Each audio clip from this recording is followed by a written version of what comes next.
Okay, here we go. We're on the draw. This hand seems pretty good, though. It's got a turn 2 Nissa, turn 3, so turn 2 Nissa and turn 4 Chandra. We'll have to make sure to fetch a Stomping Ground here, but that's what we'll have. Which all in all is pretty good. Certainly wish we were on the play. That makes getting the turn 2 Nissa is so good on the play and so much worse on the draw. It's very strong, though.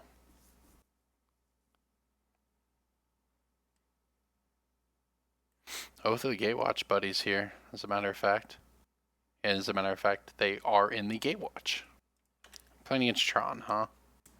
Well, if we can dodge the Pyroclasms, we'll be all right here. None of our cards seem particularly good against Tron, though. That is the downside, right? I feel like you can do a lot of customizing with the sideboard. Right now, the sideboard seems a little haphazard.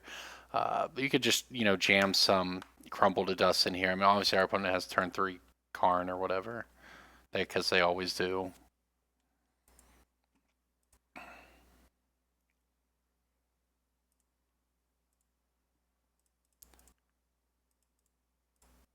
All right, well, we'll play Nissa.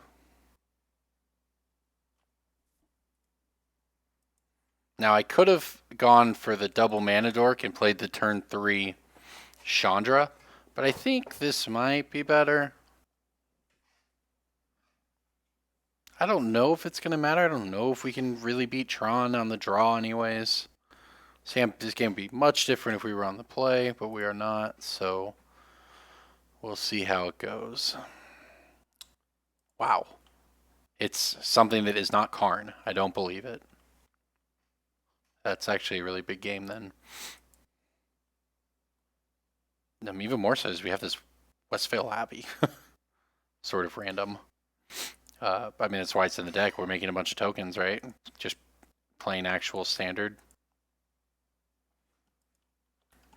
Now we're going to get completely blown out by Pyroclasm, but I guess we could have held back a Mana Dork, but I feel like we're just not beating Pyroclasm anyways.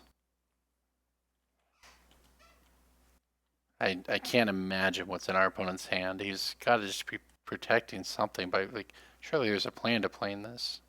Oh, here comes the Pyroclasm. Oh, it's going to feel so bad. Oh, it's green. All right, not red. Not a Pyroclasm. Did it. Dodge a bullet for now.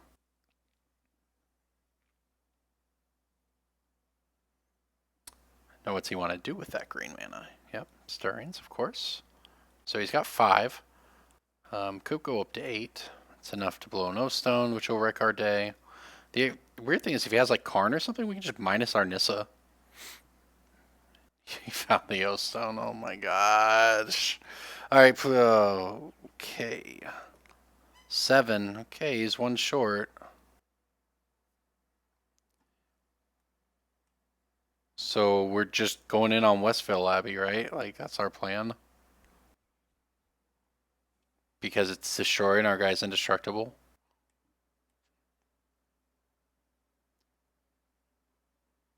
This is a weird way to win a game, but so I guess because that's the plan, we mine it. Yeah, we're going to sack the team to it. So that's a mana.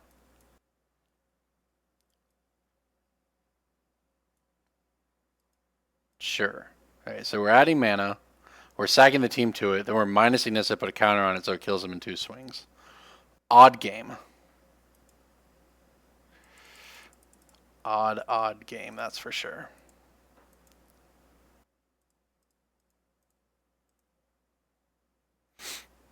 I actually don't know that he has a way to stop this either. Like, might just be really good against him. Like, Karn will beat it, but we weren't beating Karn anyways, and he doesn't have a Karn yet, so would have played it. And we just have a turn 4 Ormondal. Yeah, he sees what we're doing. Our line is the correct line. I don't know if it's going to matter, but sure. Go. If you have Karn, we get wrecked. If you have Karn or I guess Ugin, if you do not have Karn or Ugin, we're going to win. So is a weird game. I don't think we're winning 3 games. So I don't think we're taking 2 out of 3, even if we steal this one. This definitely wants some crumble to dust in the sideboard, I think. Then again, maybe he just doesn't have the turn 2 Karn or turn 3 Tron hand, and we just get to play like a turn 3 doubling season before he clears away our board, and then maybe we'll just have a busted Planeswalker or something. I don't know. But the longer he tanks, the more I think that we're just going to randomly get there with this Ormondal. This is actually the first time I've ever flipped a Westvale Abbey. I play a lot of Modern, not a lot of Standard, so there's not been a lot of sacrifice Nissa tokens to Westvale Abbey for me. But first time for everything. Why not do it in Modern, right? We have somehow defeated our opponent. And get the Stony Silences in. Get the Blood Moons in. Get some of the Mana Dorks out. Do as much as we can to not get wrecked by the Pyroclasm. I mean, you still have to play some. We still have to. We're still playing 10 of them. I mean, because that's what our deck is. But we can play less. We can play fewer of them. What else do we want to cut? Anything that makes tokens seems good. Obviously, anything that makes an Emrakul seems good. I actually think Gideon Jura might be the worst here. And Chandra is not great either. Sort of nice for the wheel, but don't think it's worth it. Okay, we're keeping it. Got a silence. Got a Stony Silence. That's a start. That is step 1 of what we would like to see against our Tron opponent. Of course, if he goes land map, turn 2 land pass, even turn 2 Stony Silence isn't enough to keep him off of Tron. But it's a forest. Okay. Not a map. Good. Good. We have life. What am I supposed to fetch here? I guess I have to get the Temple Garden, but it's so awkward. Not, I mean, as our hand is, it's not awkward, right? What I'm saying is, so we'll do that. I'm gonna be mana efficient next turn. What I'm saying is, assuming the Pyroclasm, which is, it's just a thing I assume that we're gonna run into this game, then we're so far away from casting Rouse Eric.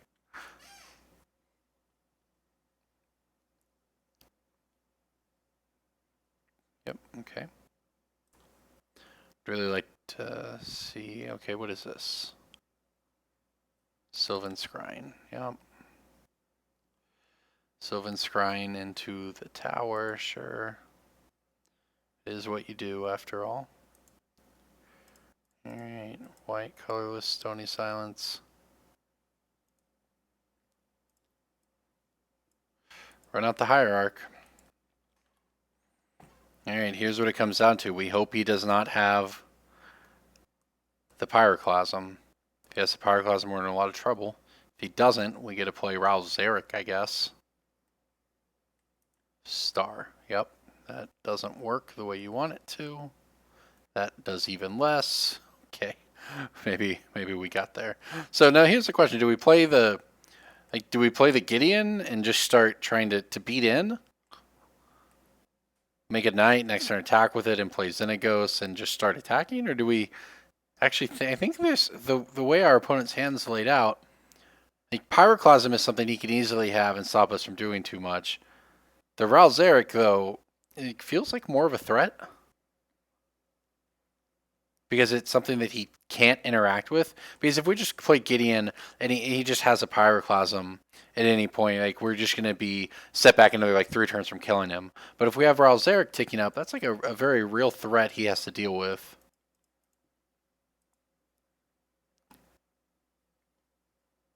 So I'm actually not going to play this Hierarch out, I don't think. I don't think there's a reason to. We're not casting... I guess we could cast both Planeswalkers next turn. Does that matter?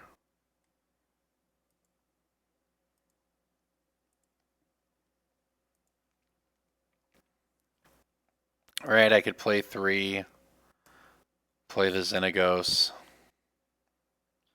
plus 3 mana from the Xenagos, play the Gideon. And if he didn't Pyroclasm us last turn, sure, why not?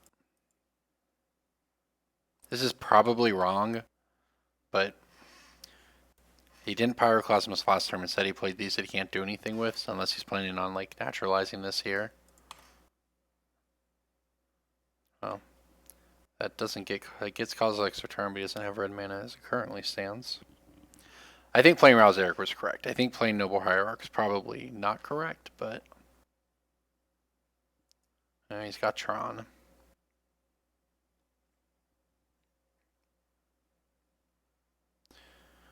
One time, no Karn. I don't think we're going to get that lucky, guys. It is a Karn. Exile our Rouse Eric, please. It's the only thing we can actually interact with here. If he exiles Rouse Eric, we can kill Karn. He's exiled the Stony Silence. Fine with this. Lots of choices, lots of choices. Minus Rouse Eric to bolt Karn to death. Replay Stony Silence. So we can go, we can play Xenagos plus Xenagos, have enough mana to cast Stonies. So this makes mana? So we can make a lot of mana by doing this? And, okay, so, I'm sorry, this is actually real complicated here. Play Xenagos. Make 3 mana. We've tapped these things out. Play Xenagos, make 3 mana. 3 red. Tap for white, play Nahiri.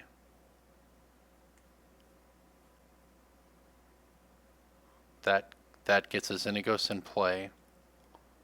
Starts plussing a Nahiri.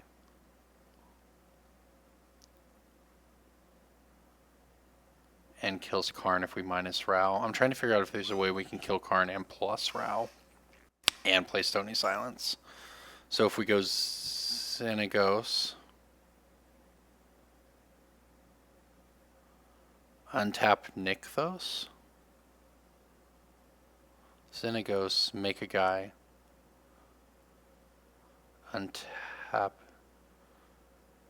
Nykthos. Alright. Play Xenagos, make a guy. That leaves us with this open. We use the Rouse Eric to untap our Temple Garden. We go Temple Garden, that. And the Exalted from, yep, that'll do it. Sorry, I gotta work through all of the math here, but.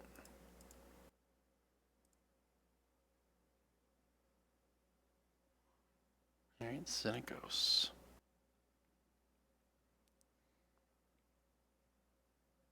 I think he made a mistake by not hitting the Rao, but.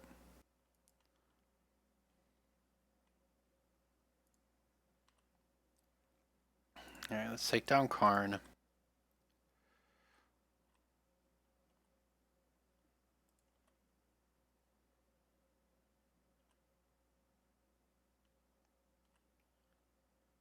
Alright, Karn down. Tap your map. Gotcha. Untap my Temple Garden. Play the Stony Silence. Relock down your artifacts. Pass the turn, you have 2 cards in hand. We have 2 Planeswalkers, one of which is a Rouse Eric getting ready to go off. So he needs basically he needs O-Stone, which he can't activate. So he's in a lot of trouble. Next turn, we probably get to play Gideon and Nahiri. Have 4 Planeswalkers in play.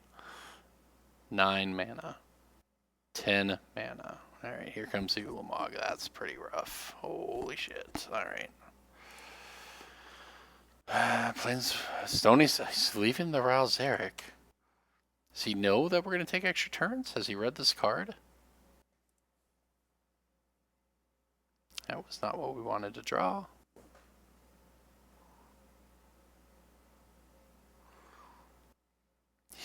what does he care about here? He can make red mana. What do you really, and you've already cast your thing here. I don't know why he's caring about that so much. That being this map, of course. I'm just going to chump block his guy.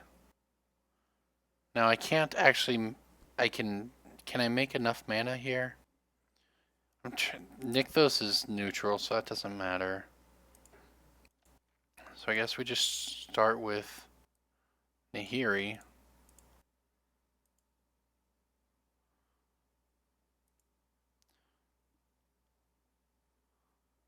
So I can't do everything. I can't play Nahiri and Gideon, but Gideon doesn't matter. I think Nahiri matters because after he attacks, we can exile it. So he needs his last card needs to be, basically needs to be another Ulamog, so he can exile the Ralzeric and the Nahiri.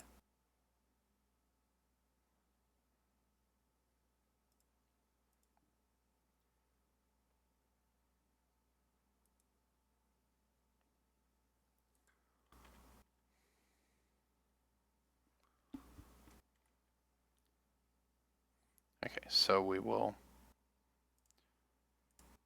tap,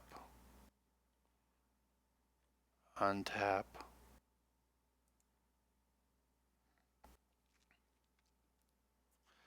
I think we do play our land. Go ahead and get on in there for 2 damage. I could get in with this guy, but I want to hold back 2 guys, and I want, in case of something, something we're not expecting or whatever, I want to hold back 2 guys, but I also want to preserve the mana. So where's this tower? Does that matter? He was working so hard on this mana. What is he doing with it? We're gonna he's got the ozone.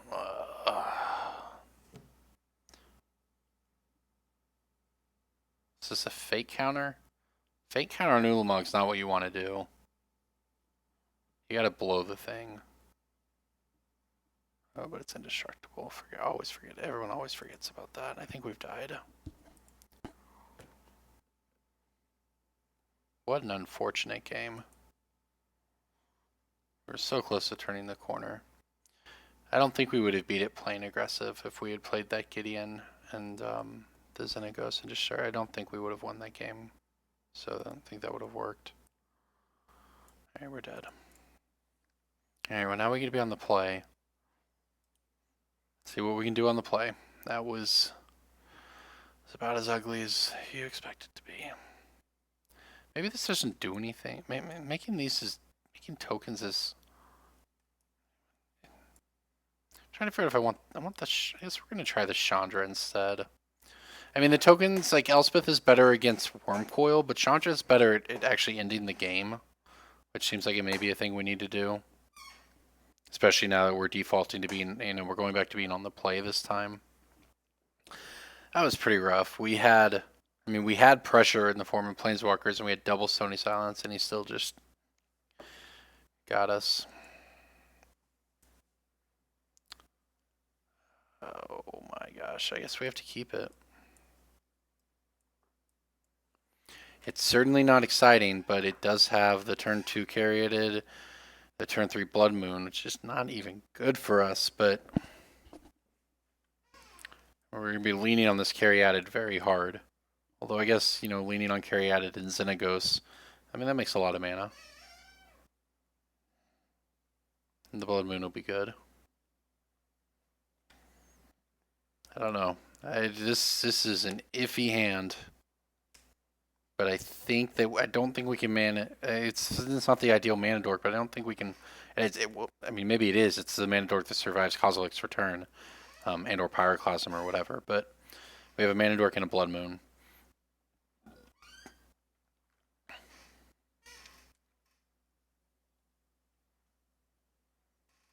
And he does not. So he's not going to be a turn. All right. He actually has a very slow start. Land. Okay. I'm not happy about that, but I guess maybe it could be worse. Maybe he'll have the Nature's Claim or whatever for the first one.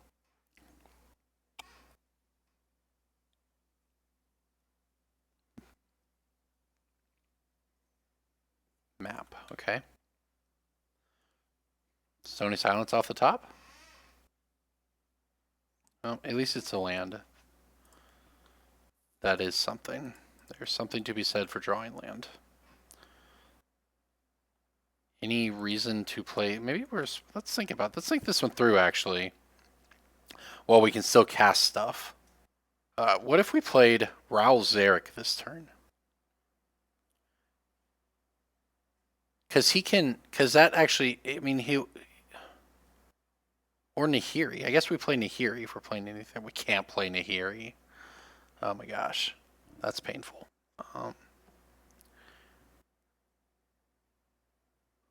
We play Raul Zarek. Is that better than playing Xenagos? I'm thinking we can play. I guess the point is we can play a Planeswalker this turn. Because we don't actually need to Blood Moon him next turn. He's not hitting Tron on his next turn. So we're definitely playing a Planeswalker. And we can't play Nahiri. So the question is, are we playing Raul Zarek or Xenagos? I think that we play Raul Zarek because, again, it has the more threatening ultimate to build to. It's also one that we cannot... I guess we'll still be able to cast these Mountains, but I think this is the correct decision.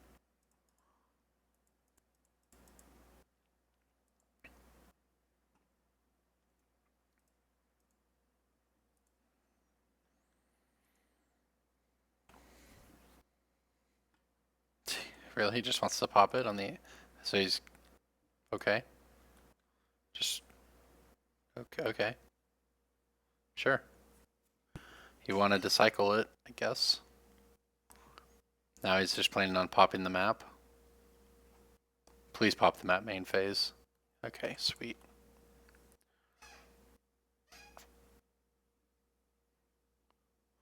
I think if we hit a land, we can... So this is 4, 5, 6, 7.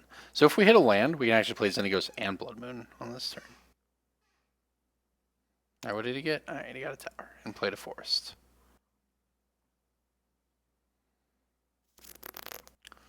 Alright, new plan. Because he played that way, and is still not going to be Troning us next turn, I'm going to play Doubling Season. And then the turn after that, I'm just going to play Nahiri.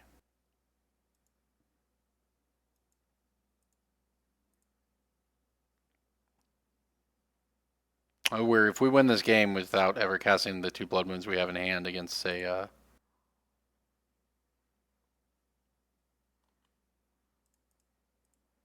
Now this is going to hurt if this is the Nature's Claim, but then I guess we're protecting Blood Moon and, life goes on. We are, of course, still taking up our Raul Zarek here.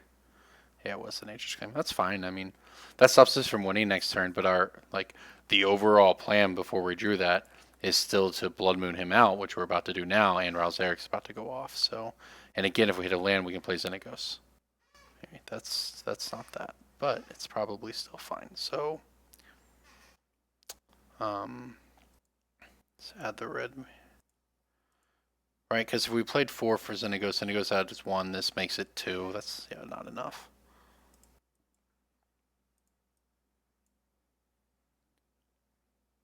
Alright, let's Blood Moon the guy.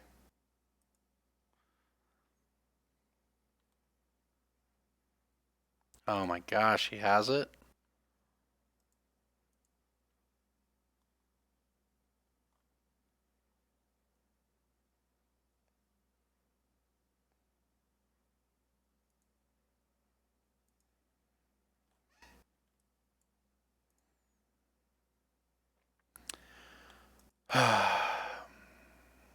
Okay. 7, 9. I guess at least we don't get Ulamogged. I really dislike playing against Tron. That's 9 mana. It's not enough for Ulamog, but it is enough to play a card and exile the Raul Zarek. He's about to give us extra turns. He's got 4 cards. Like, surely he doesn't have everything good, right? On top of the double Nature's Claim? Oh, he sure does. Jesus, I hate playing against Tron.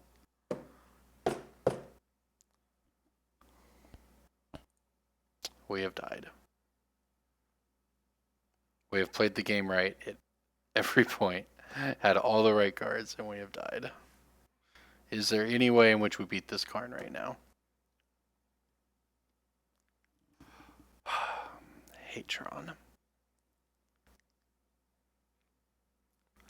I guess we play the Nihiri, because we can do that now. Wait, the Plain Blood Moon doesn't really do anything now that he has this. It does. I mean, we can get in at it for 2. I guess that's what we do. So I didn't actually need to shock myself, but that's not going to matter. I guess we'll continue to play to our outs here. Slim as they are. Play the Xenagos. Get in at Karn for 2, so at least he has to plus it, and we can pitch probably the Nissa.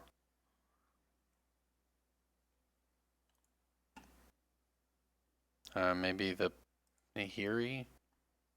Don't know.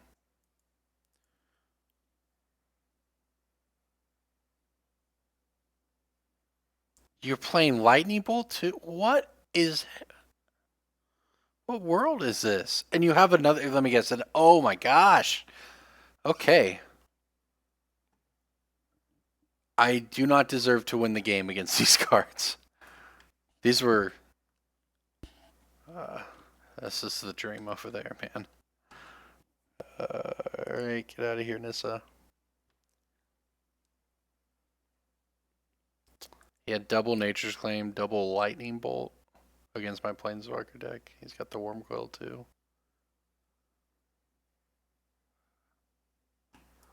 Oh, alright, man.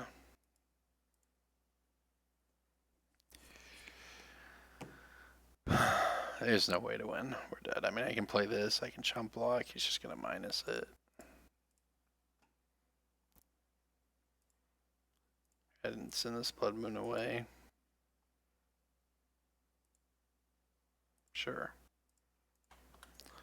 Now maybe, I mean, maybe if we just jam the Blood Moon on turn 2 and then the second Blood Moon, then maybe we resolve a doubling season, but then he just Karns it away. I just don't think there was ever a way to win this game.